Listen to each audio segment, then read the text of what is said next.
अस्सलाम वालेकुम dear students, my dear viewers, कैसे हो आप सब? आई होप कि आप लोग ठीक होंगे, अच्छे होंगे। Welcome to our YouTube channel chemistry with Mubashir sir. जैसा कि आप बोर्ड पे देखते होंगे, देख रहे होंगे कि थर्मोडायनेमिक्स आज हम फिर से डिस्कस करने वाले हैं चैप्टर। क्लास 11th के लिए आज का लेक्चर होगा और आप टॉपिक का नाम नोट कर लो, criteria for spontaneity of a process. इससे पहले कि हम आज का लेक्चर स्टार्ट करें, let me tell you one thing कि प्रीवियस लेक्चर में हम डिस्कस कर चुके हैं स्पॉन्टेनियस और non spontaneous process.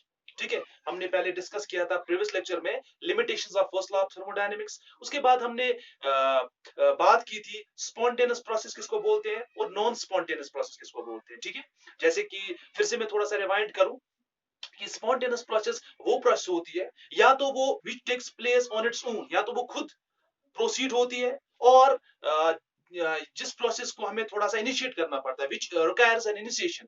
After the initiation वो प्रोसेस क्या होती है, खुद खुद प्रोसीड होती है। ठीक है, ऐसी प्रोसेस या तो वो अपने आप हो जाती है या जिनको थोड़ी सी हेल्पिंग हैंड की जरूरत होती है, जैसे we can say melting of ice हो गया, मिक्सिंग ऑफ गैसेस हो गया, flow of water down a hill हो गया।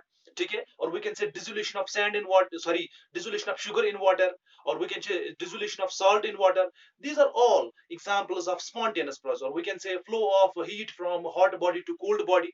ये सारी एग्जाम्पल स्पॉन्टेनियस प्रोसेस में आती है। और नॉन स्पॉन्टेनियस प्रोसेस उसकी अपोजिट होगी, यानी वो प्रोसेसेस या ना तो वो खुद हो जाती है ना तो वो इनिशिएशन के बाद भी होती है। ठीक है, यानी process which neither takes place on its own accord और which doesn't take place after initiation. यानी आप अगर उसको इनिशिएट भी कर रहे हो लेकिन आफ्टर सम टाइम क्या होती है, वो प्रोसेस फिर से स्टॉप हो जाती है। तो हमने ये भी कहा था लास्ट पे कि इसका मतलब ये है कि नॉन स्पॉन्टेनियस प्रोसेस नहीं होगी।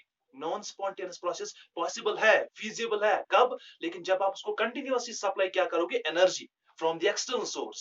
ठीक है, यानी वी कैन से हमें उसको धक्का देकर काम चलाना पड़ता है। जब तक आप एनर्जी सप्लाई करोगे, जब तक आप एनर्जी देगो उसके, तब तक क्या होगी, वो प्रोसेस कंटिन्यू हो जाएगी। और नॉन स्पॉन्टेनियस प्रोसेस की कुछ एग्जांपल्स हमने डिस्कस की थी, जैसे we can say when you put sand in water, that is non-spontaneous process, or we can say flow of water up a hill। आप नीचे से किसी पहाड़ पे पानी ले जाने की कोशिश कर रहे हो, खुद ब खुद तो नहीं होगा जब तक ना आप कोई डीसी मोटर का इस्तेमाल है, कोई और एक्सटर्नल सोर्स का इस्तेमाल नहीं करोगे। ठीक है, और we can say diffusion of gas from low pressure to high pressure, it is also an example of non spontaneous process। तो आज का अब हम अपने टॉपिक पे आते हैं, criteria for spontaneity of a process. यानी हम कह सकते हैं कि अगर कोई प्रोसेस स्पॉन्टेनियस है, what is the driving force behind the spontaneity of a process. ठीक है, वी कैन से क्राइटेरिया क्या है, किस बेसिस पे, किस लॉ के बेसिस पे हम कह सकते हैं कि ये प्रोसेस स्पॉन्टेनियस है, ये प्रोसेस नॉन स्पॉन्टेनियस है। तो we can say driving force, driving force, what does driving force mean here? Driving force, we can say, it's a force which is responsible for the spontaneity of a process। अगर कोई process spontaneous है, अगर कोई process खुद ब खुद हो रही है या थोड़ी सी इनिशिएशन के बाद वो प्रोसीड हो रही है, उसके पीछे फोर्स कौन सा है, what is the force which what type of force is responsible for the spontaneity of that process। उस फोर्स को क्या बोलते हैं, ड्राइविंग, जो उसको पर्टिकुलर डायरेक्शन दिखाता है उस प्रोसेस को, उसको क्या बोलते हैं, ड्राइविंग फोर्स। और स्पॉन्टेनियस प्रोसेस होने के लिए हम दो वेरिएबल्स का इस्तेमाल करेंगे। ठीक है, we will use two variables, जिन वेरिएबल्स की मदद से हम ये देखेंगे कि इन वेरिएबल्स की मदद से हम देखेंगे कि क्या कोई प्रोसेस स्पॉन्टेनियस हो सकती है या वो नॉन स्पॉन्टेनियस हो सकती है। ठीक है, we will use two driving forces which are responsible to decide whether our process is spontaneous or non spontaneous। सबसे पहला जो वेरिएबल हम लेंगे ना, दैट इज इंथैल्पी चेंज। बहुत ही इंपॉर्टेंट कंसेप्ट है, enthalpy change which is denoted by delta H. Enthalpy change के basis पे हम ये देखेंगे कि इंथैल्पी चेंज कैसे हमें एक्सप्लेन करेगा कि ये जो हमारी प्रोसेस जिसको हम स्टडी कर रहे हैं, वेदर इट इज स्पॉन्टेनियस और नॉन स्पॉन्टेनियस। और दूसरा जो फैक्टर है, दूसरा जो क्राइटेरिया है जो डिसाइड करेगा spontaneity of a process, that is entropy change. इन दोनों को हम प्रीवियस लेक्चर्स में डिस्कस कर चुके हैं। Entropy change which is denoted by delta S। हम इन दो क्राइटेरियाज के बेसिस पे आज डिस्कस करने वाले हैं कि whether our process is spontaneous or not। ठीक है, so let us start और first criteria that is enthalpy change. Okay, I hope यहां तक आपको बात समझ आई होगी। ठीक है, तो पहला जो हमारा फैक्टर है that is tendency for minimum energy. इसका क्या मतलब हो गया टेंडेंसी फॉर मिनिमम एनर्जी? क्योंकि हमने इंथैल्पी की बात की है, हीट कंटेंट की बात की है, tendency for minimum energy, what does this mean?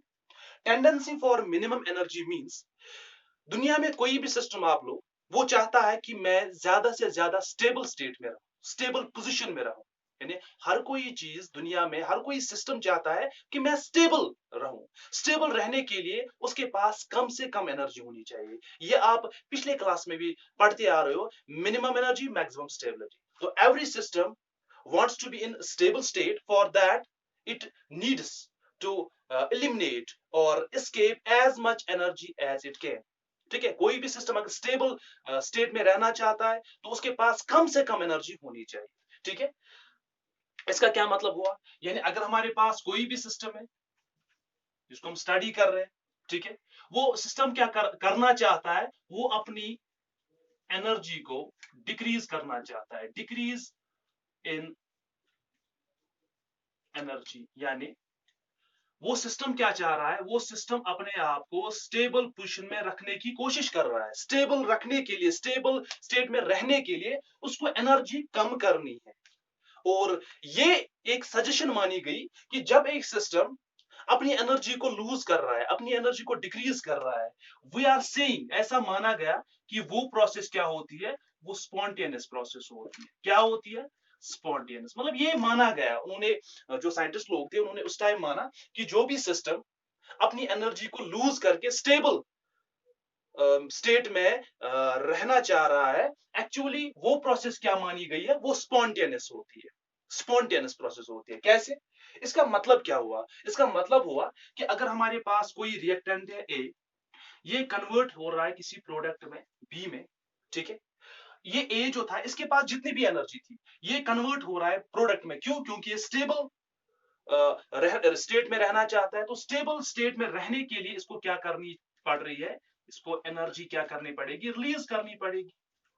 इसके पास जितनी भी एनर्जी होगी उसमें से इसको कुछ एनर्जी लूज करनी है, रिलीज करनी है, तभी तो ये किस स्टेट में जाएगा, स्टेबल स्टेट में जाएगा।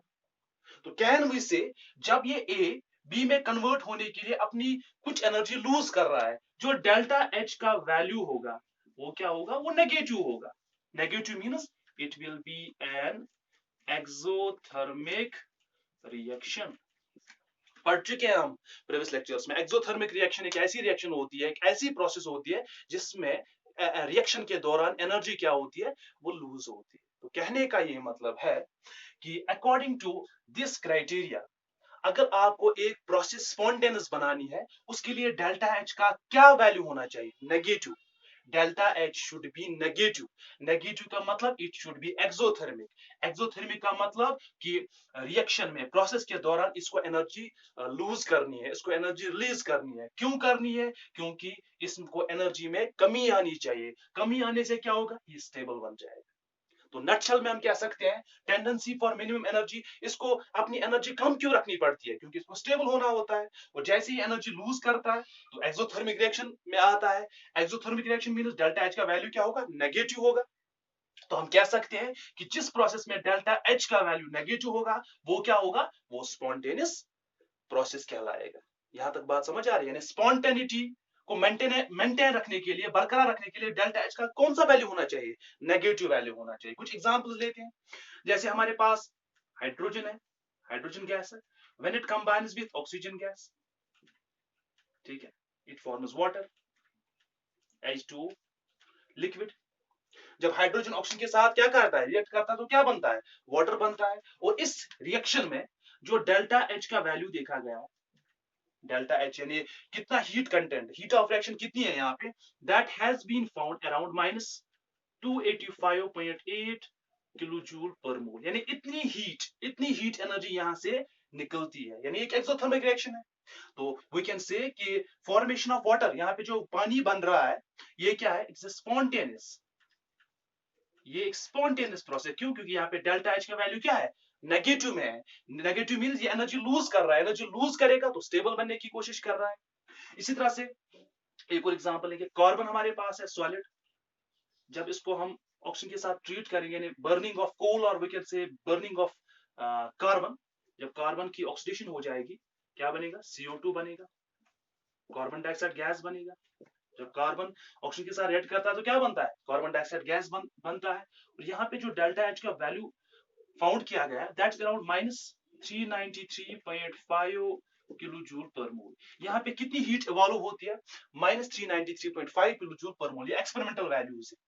इन दो रिएक्शन से हमें क्या हासिल होता है, इनसे हमें ये इंफॉर्मेशन मिलती है कि ये दो रिएक्शंस हमें ये बोल रहे हैं कि यहाँ पे जो प्रोडक्ट बन रहा है, प्रोडक्ट बनने के साथ साथ यहाँ पे जो हीट निकलती है वो माइनस साइन में है। माइनस मीन्स यहाँ पे डेल्टा एच का वैल्यू क्या है, नेगेटिव है। और डेल्टा एच अगर नेगेटिव है मीन्स ये एनर्जी लूज कर रहा है, एनर्जी लूज कर रहा है तो स्टेबल बनने की कोशिश कर रहा है। और दोनों प्रोसेस यहाँ पे क्या है, स्पॉन्टेनियस है। बात समझ आ रही है। तो according to this criterion, according to enthalpy change criterion, we can say कि अगर डेल्टा एच का वैल्यू नेगेटिव है वो प्रोसेस क्या होगी, स्पॉन्टेनियस होगी। हमने यहाँ पे दो रिएक्शंस देखी। बट मीन्स यहाँ पे कुछ प्रॉब्लम है। प्रॉब्लम कहाँ पे, हम कहते हैं ना कि हमने सीधा स्टेटमेंट दिया था कि for the spontaneity, for a process to be spontaneous delta H should be negative. ये तो सिंपल सी बात थी, लेकिन यहाँ पे एक ट्विस्ट है, उसी को हमने यहाँ पे लिखा था बट, BUT। अब ये बट का मतलब क्या है, यानी अगर आपकी प्रोसेस एक्सोथर्मिक है, अगर आपकी प्रोसेस में हीट इवॉल्व हो रही है, अगर आपकी प्रोसेस में डेल्टा एच नेगेटिव है, हम ये कह सकते हैं कि प्रोसेस क्या है, स्पॉन्टेनियस है। लेकिन ऐसी भी कुछ प्रोसेस देखी गई है, ऐसी भी कुछ प्रोसेस देखी गई है जो एंडोथर्मिक है। एंडोथर्मिक मींस जहां पे हीट एब्जॉर्ब हो रही है, जहां पे डेल्टा एच का वैल्यू पॉजिटिव है, वो भी स्पॉन्टेनियस है। ये तो पंगा हो गया। हम अभी तक कह रहे थे कि जहां पे डेल्टा एच का वैल्यू नेगेटिव होगा, जो प्रोसेस एक्सोथर्मिक होगी, तो वी कैन से वो प्रोसेस क्या होगी, स्पॉन्टेनियस होगी। लेकिन यहाँ पे कुछ ऐसी एक्सेप्शंस भी देखी गई जहां पे अगर रिएक्शन एंडोथर्मिक है, एंडोथर्मिक मींस जहां पे हीट एब्जॉर्ब होती है, उसके लिए डेल्टा एच का वैल्यू क्या होगा, पॉजिटिव होगा। हमारे हिसाब से तो ये नॉन स्पॉन्टेनियस होनी चाहिए, लेकिन देखे गए कुछ ऐसी भी बहुत सारी रिएक्शंस कि जहां पे डेल्टा एच का वैल्यू पॉजिटिव है, मींस जो एंडोथर्मिक है, जहां पे हीट एब्जॉर्ब हो रही है, वो भी देखी गई है स्पॉन्टेनियस। वो प्रोसेस भी क्या देखी गई है, spontaneous देखी गई। Many of the reactions have been found in which heat is absorbed, delta H has a positive value, still those processes are categorized in spontaneous processes। कुछ examples लेते हैं इन exceptions की। जैसे यहाँ पे हम कुछ examples लेने वाले हैं जिससे हम इन चीजों को डिस्कस करेंगे, ठीक है। यानी मैं क्या बोल रहा हूँ, कुछ ऐसी प्रोसेस है जैसे मेरे पास आइस है। पहली एग्जांपल हम लेंगे आइस। आइस किस फॉर्म में होता है, सॉलिड फॉर्म में होता है, ठीक है। इस आइस को क्या करेंगे, आइस कन्वर्ट होता है वाटर में, लिक्विड फॉर्म में। बात समझ आ रही है। आइस जो आपका सॉलिड था, आपने आइस लाई, आप उसको रूम टेम्परेचर पे ऐसे ही रख रहे हो, वो किसमें वो मेल्ट हो जाता है, किसमें कन्वर्ट हो जाता है, वाटर में कन्वर्ट होता है। इस प्रोसेस में जो डेल्टा एच का वैल्यू देखा गया है that is around +6 kilo joule per mole. यहाँ पे आप देखना साइन कौन सी है, साइन यहाँ पे पॉजिटिव की है। जब भी डेल्टा एच का वैल्यू पॉजिटिव में आएगा, इसका मतलब है हीट एब्जॉर्ब हो रही है। इससे पहले हम डेल्टा एच का वैल्यू देख रहे थे माइनस में, मीनस हीट इवॉल्व हो रही थी। यहाँ पे हमें 6 किलो जूल पर मोल एनर्जी लग रही है। वी कैन से ये आइस जो है ये खुद ब खुद वाटर में कन्वर्ट नहीं होगी, ये कुछ एनर्जी एब्जॉर्ब कर रही है। कितनी energy, 6 kilo joule. 6 kilo joule energy ये एब्जॉर्ब करके किस में कन्वर्ट हो रहा है, वाटर में कन्वर्ट हो रहा है।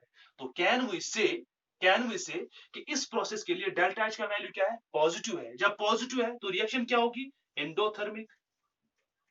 एंडोथर्मिक मतलब यहाँ पे हीट एब्जॉर्ब हो रही है, तो ये रिएक्शन भी स्पॉन्टेनियस।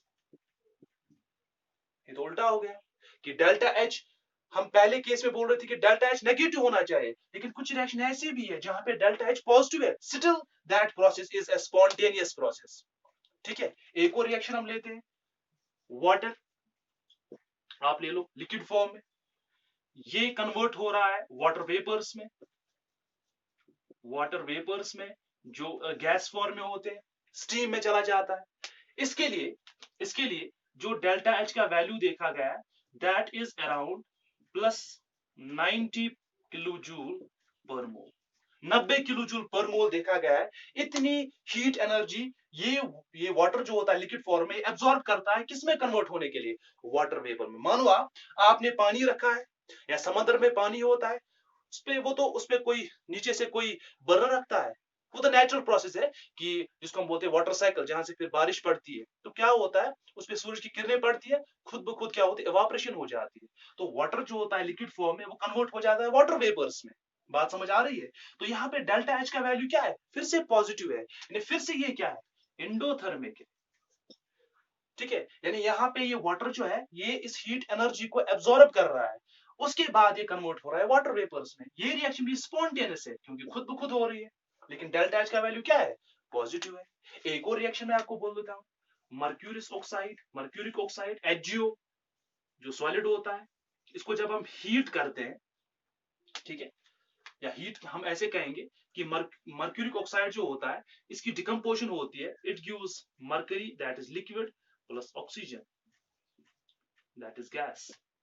मर्क्यूरिक ऑक्साइड की जब डिकम्पोजिशन होती है ये मर्करी देता है लिक्विड फॉर्म में और ऑक्सीजन देता है जो गैसियस स्टेट में पाया जाता है। ठीक है, इसके लिए जो डेल्टा एच का वैल्यू देखा गया है, ठीक है, जो डेल्टा एच का वैल्यू देखा गया है यहाँ पे 40 है, सॉरी टू से यहाँ पे 40 अराउंड 40 किलो जूल यहाँ पे लगता है, और यहाँ पे देखा गया है 90 किलो जूल। वैल्यूज इधर उधर हो सकते हैं लेकिन कंसेप्ट आपको समझना है। यहाँ पे भी पॉजिटिव में है।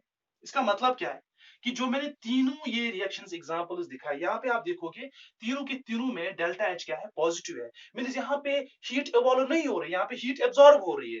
तो ये रिएक्शन भी क्या है, स्पॉन्टेनियस है, क्योंकि जब ये mercuric oxide 90 kilo joule energy को, हीट को एब्जॉर्ब करता है तो ये स्प्लिट हो जाता है मर्करी में जो लिक्विड होता है, जो मेटल है, और ऑक्सीजन में।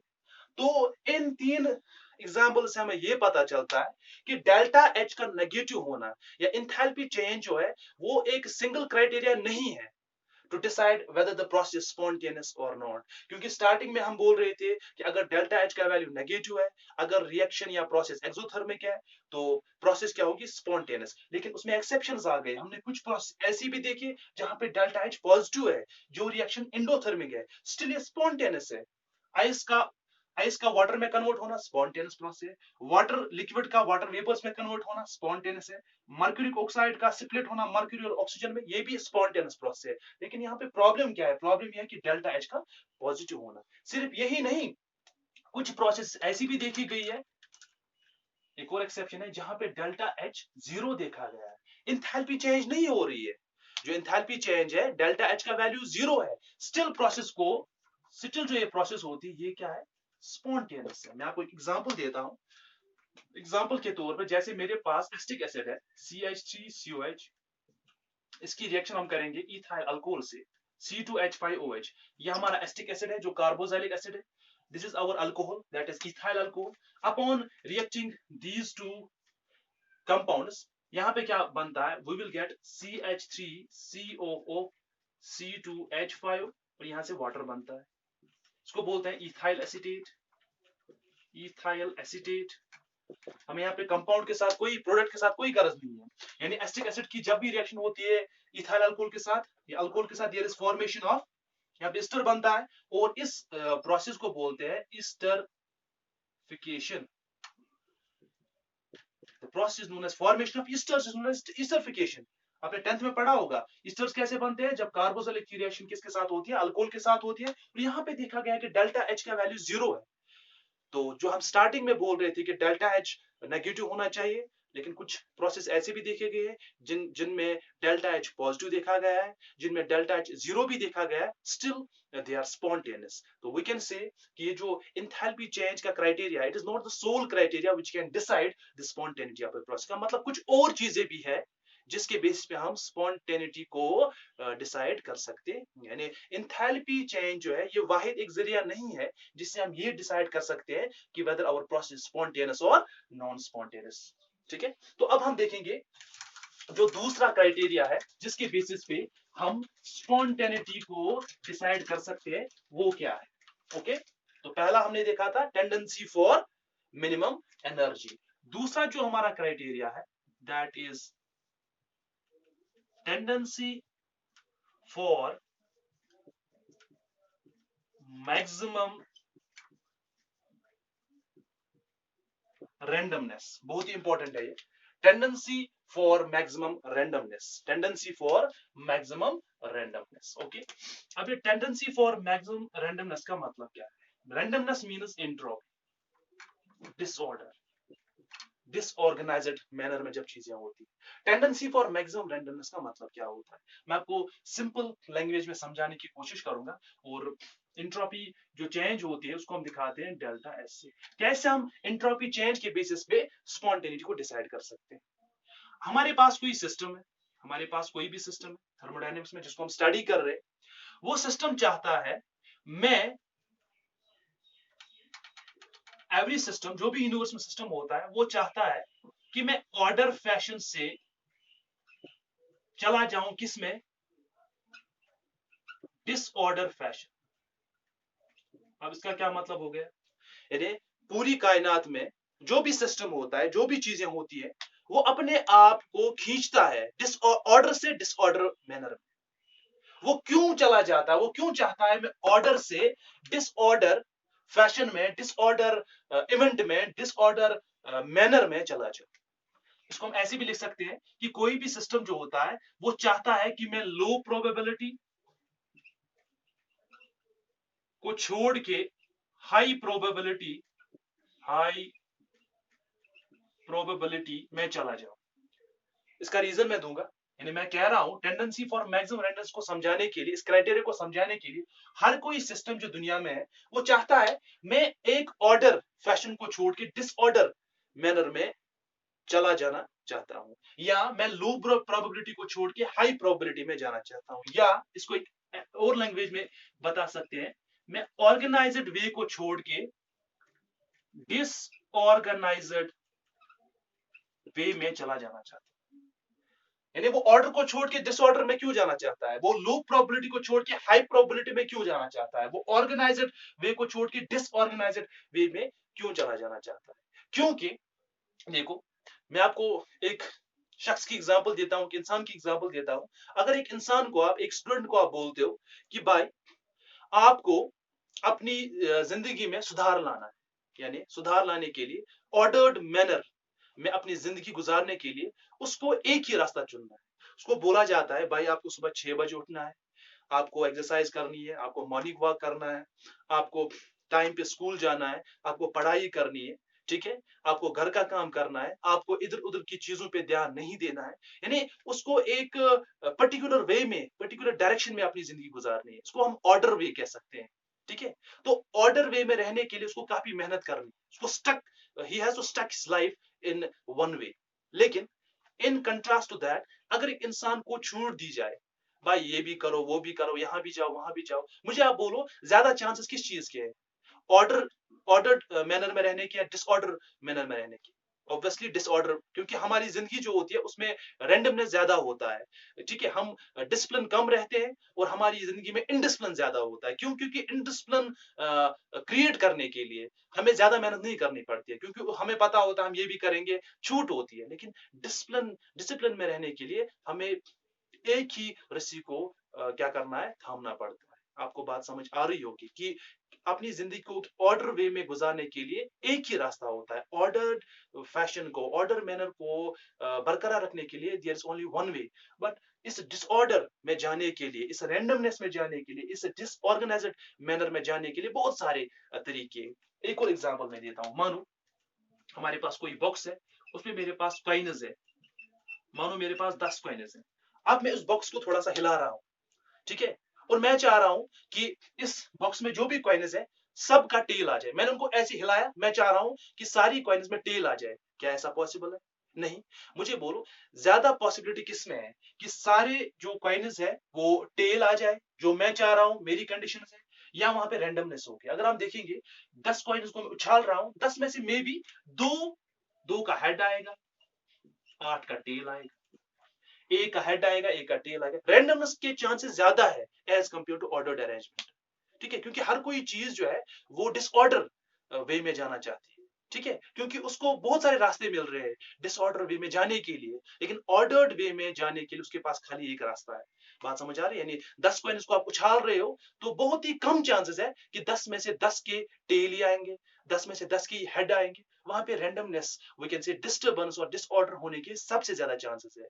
10 में से 8 के टेल, 2 के हेड, 5 के टेल, 5 के हेड आएंगे, तो वहां पे प्रोबेबिलिटी जो है, ठीक है, वो प्रोबेबिलिटी में हमारी एक्यूरेंस जो होती है, एक्यूरेटनेस जो होती है, वो बहुत ही कम होती है। तो आई मीन टू से कि एंट्रोपी चेंज जो है, एंट्रोपी चेंज जो है, इसका यहाँ पे मतलब क्या है? According to this concept, tendency for maximum randomness, every system wants, हर कोई सिस्टम चाहता है कि मैं ऑर्डर्ड फैशन से डिसऑर्डर्ड फैशन में चला जाऊं, ऑर्गेनाइज्ड वे से डिसऑर्गेनाइज्ड वे में चला जाऊं। क्यों? क्योंकि डिसऑर्गेनाइज्ड, डिसऑर्डर और हाई प्रोबेबिलिटी के लिए उसके पास बहुत सारे रास्ते हैं।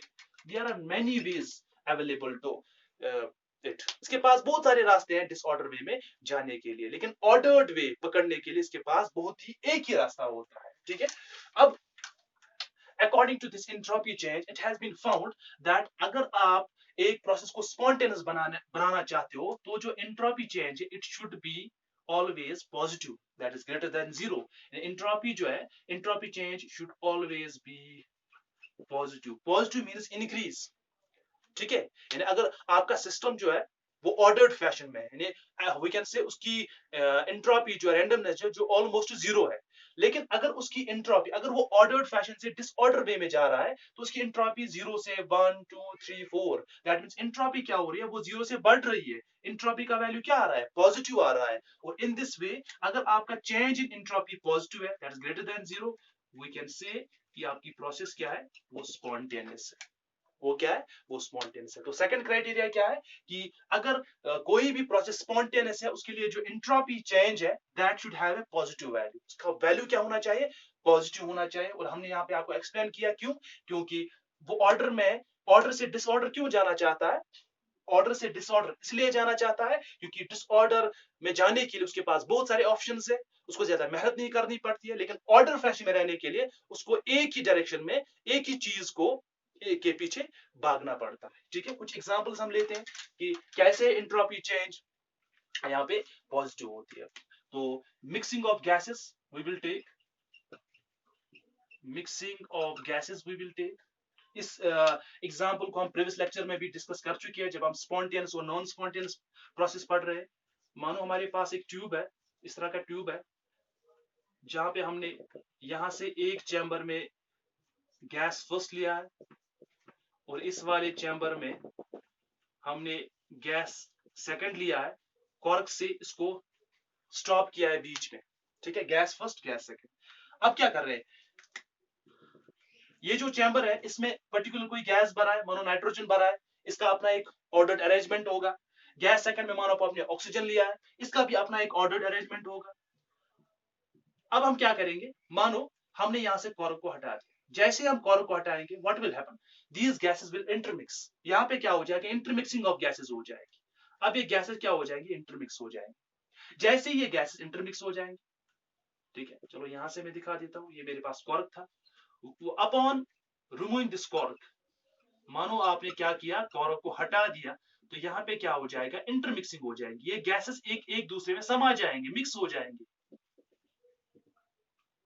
ठीक है, आफ्टर रिमूविंग कॉर्क क्या हो जाएगा? गैसेस आपस में मिल जाएंगे। तो पहले इनकी जो रैंडमनेस थी वो बहुत ही कम थी, इनमें एक तरह का ऑर्डर्ड अरेंजमेंट था। लेकिन जैसे ही आपने कॉर्क को हटाया, गैसेस मिल गई, अब रैंडमनेस क्या होगी? वो बढ़ गई। रैंडमनेस क्या होगी? वो बढ़ गई। अब मानो जैसे ही आपने गैसेस ये इंटरमिक्स होगी, आप फिर से यहाँ पे कॉर्क लगाओ, क्या आपके कॉर्क लगाने से गैसेस वापस चले जाएंगे? No, it is not possible. ठीक है, अब मुझे आप यहाँ पे बोलो कि ये जो मैंने यहाँ पे दो एग्जांपल्स आपको, दो यहाँ पे आपको ये डायग्राम्स दिखाई, इससे क्या चीज पता चलती है? इससे ये चीज पता चलती है कि गैस इंटरमिक्स क्यों हो गई, क्योंकि ये ऑर्डर्ड से डिसऑर्डर वे में जाना चाहते थे। ठीक है, ये अपनी एंट्रोपी, अपनी रैंडमनेस को बढ़ाना चाहते थे, और there were so many options. जैसे आपने कॉर्क हटाया, इनके लिए बहुत ही आसान था, एक दूसरे में घुल मिल जाना, तो वी कैन से इस प्रोसेस को हम बोल सकते हैं ये स्पॉन्टेनियस है, mixing of gases spontaneous process, ठीक है। लेकिन जैसे ही आपने कॉर्क लगाया, क्या आप इन गैसेस को फिर से सेपरेट कर सकते हो? No, it is not possible under normal conditions और अंडर गिवन कंडीशंस। तो we can say mixing of gases it's a spontaneous process. क्यों? क्योंकि यहाँ पे जो एंट्रोपी है, एंट्रोपी चेंज हुआ है, वो क्या है? पॉजिटिव है। पॉजिटिव मींस यहाँ पे एंट्रोपी बढ़ रही है। यहाँ पे एंट्रोपी बहुत ही कम थी, ऑलमोस्ट जीरो थी, लेकिन यहाँ पे एंट्रोपी अब बढ़ चुकी है, ठीक है। ये एक एग्जांपल थी। चलो, बहुत सारी एग्जांपल्स है हमारी डे टू डे लाइफ में जिसको हम यहाँ पे डिस्कस कर सकते हैं, ठीक है। चलो एक और एग्जांपल हम लेंगे। जैसे हमारे पास आइस था जो सॉलिड फॉर्म में होती है, इसको मानो ये कन्वर्ट हो गया है वाटर में, जो किस फॉर्म में? लिक्विड फॉर्म में। यहाँ पे आप देखो आइस कन्वर्ट हो रहा है वाटर में, कब होगा? जब ये थोड़ी सी हीट एब्सॉर्ब करेंगे। ये स्पॉन्टेनियस प्रोसेस है। कैसे? आप मुझे बोलो, आइस जो होता है, आइस में जो वाटर के मॉलिक्यूल्स होते हैं वो क्लोजली पैक होते हैं, वो क्लोजली पैक होते हैं क्योंकि सॉलिड फॉर्म में होता है, तो यहाँ पे पैकिंग थोड़ी सी और क्लोज होती है। तो यहाँ पे जो डेल्टा एस जो होगा उसका वैल्यू ज्यादा नहीं होगा, यानी यहाँ पे एंट्रोपी कम होगी। यहाँ पे we can say ordered arrangement है, ठीक है। लेकिन जैसे ही ये आइस कन्वर्ट होगा वाटर में, वाटर आपको पता है कि इसमें मॉलिक्यूल्स दूर दूर होते हैं, लूजली पैक्ड होते हैं। तो जब लूजली पैक्ड होते हैं तो यहाँ पे जो एंट्रोपी होगी, रैंडमनेस की होगी, वो ज्यादा होगी। कैन वी से कि जैसे ही आइस कन्वर्ट हो रहा है वाटर में, यहाँ पे जो डेल्टा एस का वैल्यू है वो पॉजिटिव है। पॉजिटिव मींस यहाँ पे एंट्रोपी बढ़ रही है, और जैसे ही एंट्रोपी बढ़ रही है, ये प्रोसेस क्या है? ये स्पॉन्टेनियस है। और हम देख भी पाते हैं, आप आइस को नीचे रखो रूम टेम्परेचर पे कहीं पे भी, एक दो मिनट के बाद आप देखोगे दैट इट स्टार्ट्स मेल्टिंग, ये फैल जाता है। ये कन्वर्ट हो रहा है वाटर में, वो पानी फैल जाता है। क्यों? क्योंकि इसकी एंट्रोपी बढ़ रही है। एंट्रोपी चेंज जो होती है, रैंडमनेस जो होती है, वो बढ़ जाती है, ठीक है। एक और एग्जांपल हम यहाँ पे ले सकते हैं। जैसे अभी हमने लिया था मर्क्यूरिक ऑक्साइड, जो सॉलिड होता है, ये कन्वर्ट होता है मर्करी लिक्विड में, और यहाँ से निकलता है ऑक्सीजन गैस हाफ मॉलिक्यूल। इसको भी हम कैसे एक्सप्लेन कर सकते हैं?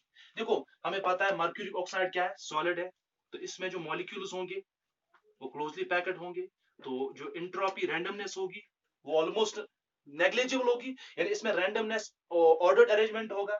लेकिन जैसे ही ये about 80 to 90 kilo joule heat absorb करेगा, यानी अपॉन जैसे ये इसको हीट करेंगे, यहाँ से क्या बनेगा? मर्करी जो लिक्विड होता है, आपको पता है लिक्विड में मॉलिक्यूल्स क्या होते हैं? लूजली पैक्ड होते हैं, तो इनकी रैंडमनेस क्या होगी? ज्यादा होगी।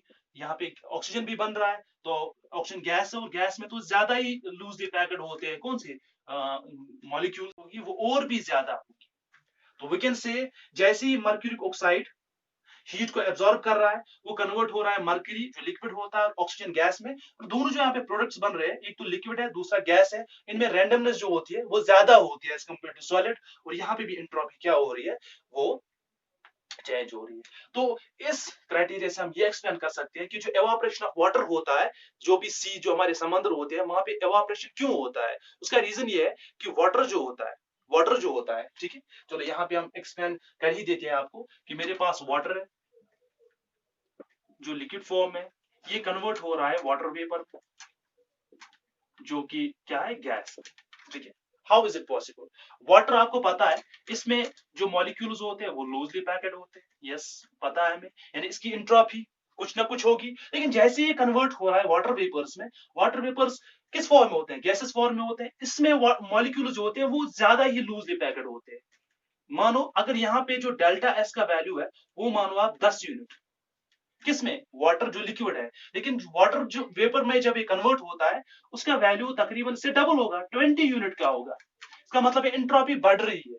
एंट्रोपी बढ़ रही है, तो ये क्या है? ये स्पॉन्टेनियस प्रोसेस है, ठीक है।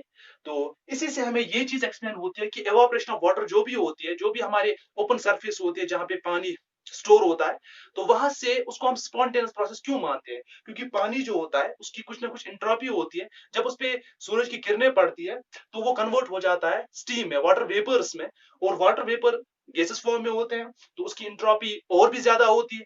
तो due to the increase, due to this delta S का पॉजिटिव होना, ये बयान करता है कि जो आपकी प्रोसेस है वो क्या है? वो स्पॉन्टेनियस, वो स्पॉन्टेनियस है। लेकिन अब यहाँ पे एक मसला है। वो मसला क्या है? मानो मेरे पास आइस है जो सॉलिड है, ये कन्वर्ट हो रहा है वाटर में जो कि लिक्विड है। आप मुझे बता सकते हो कि यहाँ पे डेल्टा एच का वैल्यू क्या होगा? डेल्टा एच, यहाँ पे हीट निकलेगी या हीट हमें लगती है? आपको पता है आइस मेल्ट कब होगी? जब वो हीट एब्जॉर्ब करेगा। जब वो हीट एब्जॉर्ब करेगा तो किस में कन्वर्ट होगा? वाटर में कन्वर्ट होगा। तो डेल्टा एच का वैल्यू क्या है यहाँ पे? पॉजिटिव है। बात समझ आ रही है? डेल्टा एच का वैल्यू क्या है यहाँ पे? पॉजिटिव है। अच्छा ठीक है, यहाँ पे डेल्टा एच का वैल्यू पॉजिटिव है, तो वी कैन से कि डेल्टा एच पॉजिटिव है, means this process should be non spontaneous. क्योंकि डेल्टा एच क्या होना चाहिए था? नेगेटिव होना चाहिए था, लेकिन डेल्टा एच पॉजिटिव है, मींस ये एंडोथर्मिक है। अच्छा आप मुझे बोलो डेल्टा एस का वैल्यू क्या होगा? क्या यहाँ से एंट्रोपी इंक्रीज हो रही है, डिक्रीज हो रही है? आइस सॉलिड है, इसकी एंट्रोपी बहुत ही कम होगी, नेग्लिजिबल होगी। वाटर जो है ये लिक्विड होता है, इसमें मॉलिक्यूल्स लूजली पैक्ड होते हैं, तो इसकी एंट्रोपी इससे ज्यादा होगी, तो डेल्टा एस का वैल्यू क्या होगा? पॉजिटिव होगा। यानी पहला क्राइटेरिया स्पॉन्टेनिटी को फेवर नहीं करता है, लेकिन जो इंट्रोपी चेंज है इसमें डेल्टा एस का वैल्यू क्या आ रहा है? पॉजिटिव आ रहा है। और डेल्टा एस जब भी पॉजिटिव होता है तो प्रोसेस क्या होती है? स्पॉन्टेनियस होगी। अब एक क्राइटेरिया बता रहा है नॉन स्पॉन्टेनियस, दूसरा क्राइटेरिया बता रहा है स्पॉन्टेनियस। अब इन दोनों के बीच में मानो झगड़ा हो रहा है, और जो इस फाइट में ज्यादा हावी होता है तो वही डिसाइड करता है कि प्रोसेस स्पॉन्टेनियस होगी या नॉन स्पॉन्टेनियस। और यहाँ पे जो ये फाइट है इन दोनों के दरमियान, वो कौन जीता है? Entropy change. तभी हमें पता है कि आइस जब भी मेल्ट होता है वो क्या है? वो स्पॉन्टेनियस प्रोसेस, क्योंकि इंट्रोपी चेंज क्या है? पॉजिटिव। बात समझ आ रही है? बात समझ आ रही है? इसी तरह से हम एक और एग्जांपल लेंगे। सिंपल सी मैं आपको एग्जांपल दे रहा हूं। जैसे आपके पास HgO मर्क्यूरिक ऑक्साइड जो सॉलिड है, ये कन्वर्ट हो रहा है मर्करी लिक्विड और यहाँ पे ऑक्सीजन गैस में। चलो आप मुझे बोलो यहाँ पे डेल्टा एच का वैल्यू क्या होगा? यहाँ पे डेल्टा एच का वैल्यू क्या होगा? डेल्टा एच का वैल्यू क्या होगा यहाँ पे? डेल्टा एच, यहाँ पे हीट एवॉल्व हो रही है, एब्जॉर्ब हो रही है? हमें पता है यहाँ पे हीट क्या हो रही है? यहाँ पे हीट एब्जॉर्ब हो रही है। तो यहाँ पे डेल्टा एच का वैल्यू क्या होगा? पॉजिटिव। पॉजिटिव मीनस नॉन स्पॉन्टेनियस, यानी ये स्पॉन्टेनिटी को फेवर नहीं कर रहा है, क्योंकि यहाँ पे एंथैल्पी चेंज पॉजिटिव आ रहा है जो कि नेगेटिव आना चाहिए। अब डेल्टा एच देखो, आप मुझे बोलो डेल्टा एच का वैल्यू क्या आ रहा है? ये सॉलिड है, ये लिक्विड है, ये गैस है, मींस यहां से एंट्रोपी बढ़ेगी, क्योंकि सॉलिड के कंपैरिजन में लिक्विड और गैसेस की एंट्रोपी ज्यादा होती है, रैंडमनेस ज्यादा होती है। तो डेल्टा एस का वैल्यू क्या होगा यहाँ पे? डेल्टा एस का वैल्यू क्या होगा यहाँ पे? यहाँ पे डेल्टा एस का वैल्यू पॉजिटिव आएगा।